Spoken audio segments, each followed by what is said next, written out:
हाय viewers, कैसे हैं आप सब। आशा करती हूँ कि सब अच्छे होंगे।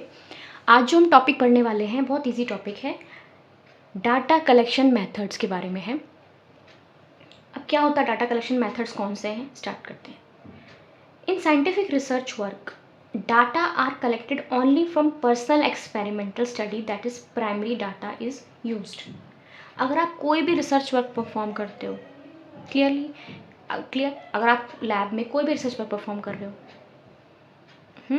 सपोज आपको डीएनए आइसोलेशन करना है, आपको बहुत सारे प्लांट्स हैं उनका डीएनए आइसोलेशन किया है आपने या करना है आपको, क्लियर। तो आपको आइसोलेशन करना है, तो आपने क्या किया, आपने आपने एक टेबल बनाई जिसमें आपने प्लांट का नाम लिखा, फिर किस दिन आपने डीएनए आइसोलेशन किया, कितना आपका डीएनए आया, उसमें कंटेंट आया, क्लियर। इस तरीके से आपने एक टेबल बनाई अलग अलग प्लांट स्पीशीज़ की, ये है ना। तो वो एक रिसर्चर जो है वो खुद परफॉर्म कर रहा है, उस डाटा को खुद कर रहा है ना, जो इन्फॉर्मेशन वो ले रहा है वो खुद से परफॉर्म कर रहा है उसको, एक्सपेरिमेंट को। और एक्सपेरिमेंट परफॉर्म करने के बाद जो उसको डाटा मिल रहा है वो कैसा डाटा है, प्राइमरी डाटा, क्योंकि वो रॉ इन्फॉर्मेशन है, अभी उसके बारे में अनप्रोसेस्ड है, ओरिजिनल है, रिलायबल है ना, एक्यूरेट भी है ना, क्योंकि अब वो खुद परफॉर्म कर रहे हैं उसको। तो जो साइंटिफिक रिसर्च वर्क में जो डाटा कलेक्ट किया जाता है only from personal experiment study, that is primary data is used. लेकिन कई बार क्या होता है, जैसे किसी का डाटा हमने लिया, किसी और ने परफॉर्म किया था, वो डाटा उसकी टेबल है, वो उसको यूज़ करके हम कोई इन्फॉर्मेशन निकाल रहे हैं, तो वो हो गया हमारा सेकेंडरी डाटा, क्लियर। अब डाटा का यूज़ क्या है कि जब हम डाटा कलेक्ट करेंगे तभी तो किस चीज़ के बारे में इन्फॉर्मेशन पता चलेगी हमें, कोई कंक्लूजन में हम तभी आएंगे जब हम डाटा कलेक्ट करेंगे। समझ में आया आपको? ओके। अब ये जो प्राइमरी स्टैटिस्टिकल डाटा है उसको हम दो तरीके से कलेक्ट कर सकते हैं, एक होता है सेंसस मेथड और दूसरा होता है सैम्पलिंग मेथड। इस वाली वीडियो में हम डिस्कस करेंगे सेंसस मेथड को, क्लियर। अच्छा देखिए, अब सेंसस मेथड क्या होता है, इसमें data are collected from all the individual items that are concern with inquiry. Inquiry का मतलब जो भी हमारी इंक्वायरी, जिस चीज़ के बारे में हम जानना चाहते हैं, राइट। तो डाटा इसमें कलेक्ट किया जाता है सभी से, इंडिविजुअल से, किसी एक को भी छोड़ा नहीं जाता, सब से लिया जाएगा। लेकिन हर मेथड में ऐसा नहीं होता है, ठीक है। तो सेंसस मेथड में आपको क्या याद रखना है कि data are collected from all the individual items that are concern with inquiry.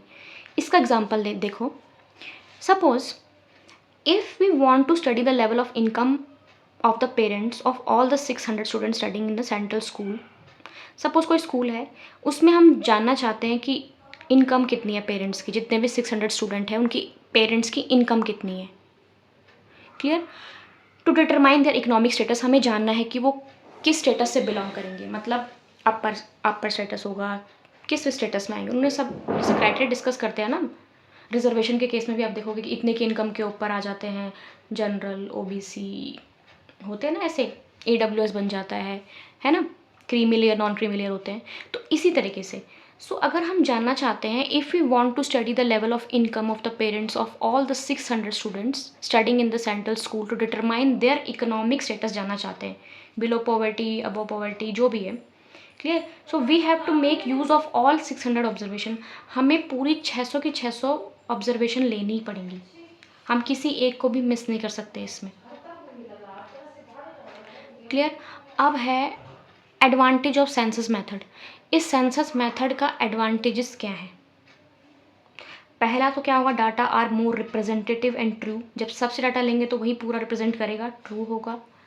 Data have high degree of accuracy, पूरा डाटा एक्यूरेट होगा उसमें। रिजल्ट आर मोर रिलायबल, हम रिजल्ट पे क्या कर सकते हैं, ट्रस्ट कर सकते हैं ना। जब हम सभी का इंडिविजुअल का डाटा ले रहे हैं तो हम उस पर, जो भी डाटा हम ले रहे हैं उस पर हम विश्वास कर सकते हैं, मोर रिलायबल होता data. Possible of any type of biasness is minimised. देखो इसमें क्या होता है, कि आप पूरा एंटायर पॉपुलेशन आपका सब्जेक्ट है, आप चूज़ नहीं कर रहे हैं कि आपको ये वाला लेना है, इसको आप लोगे, इसकी इन्फॉर्मेशन आप इस वाले इंडिविजुअल की इन्फॉर्मेशन लोगे, इसकी नहीं लोगे, ऐसा आप नहीं कर सकते, क्लियर। तो पर्सनल जजमेंट का इसमें कोई रोल प्ले नहीं है। So possible of any type of bias is minimised. तो एडवांटेज इसका क्या है कि data are more representative and true, high degree of accuracy, ज़्यादा रिलायबल होता है।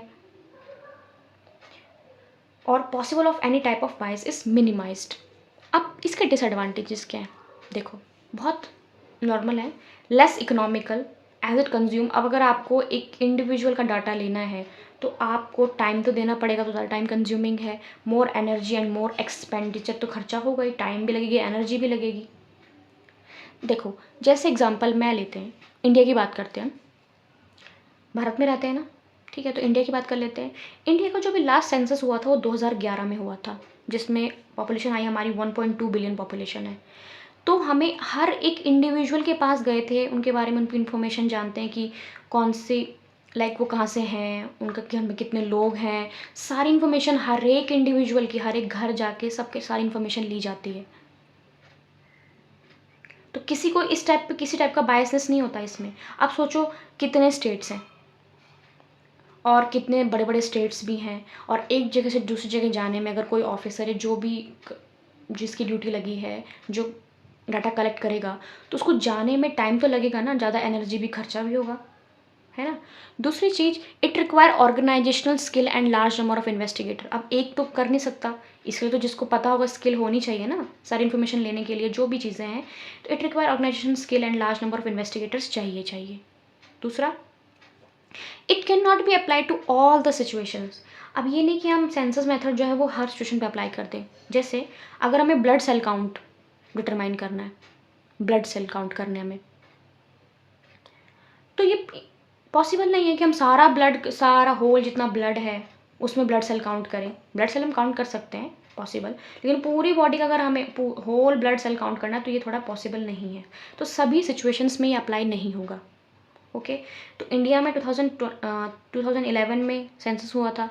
अब नेक्स्ट सेंसस कब होगा? शायद मे बी 26-27 में, बिकॉज होने वाला था 21 में, लेकिन वो हो नहीं पाया ना, कोविड आ गया था। क्लियर? तो आपको समझ में आया मैंने क्या बताया?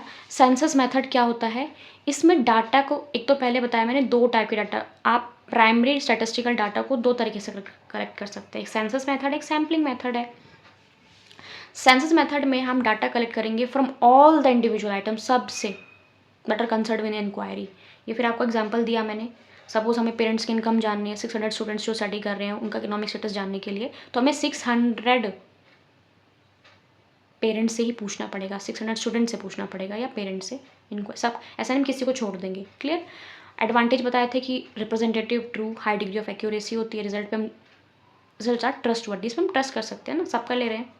हाँ, किसी एक को छोड़ देते अगर, तो सोचते कि माइट भी उसका कम रहा हो, ज़्यादा रहा हो, तो हमारे मन में एक डाउट आ सकता है।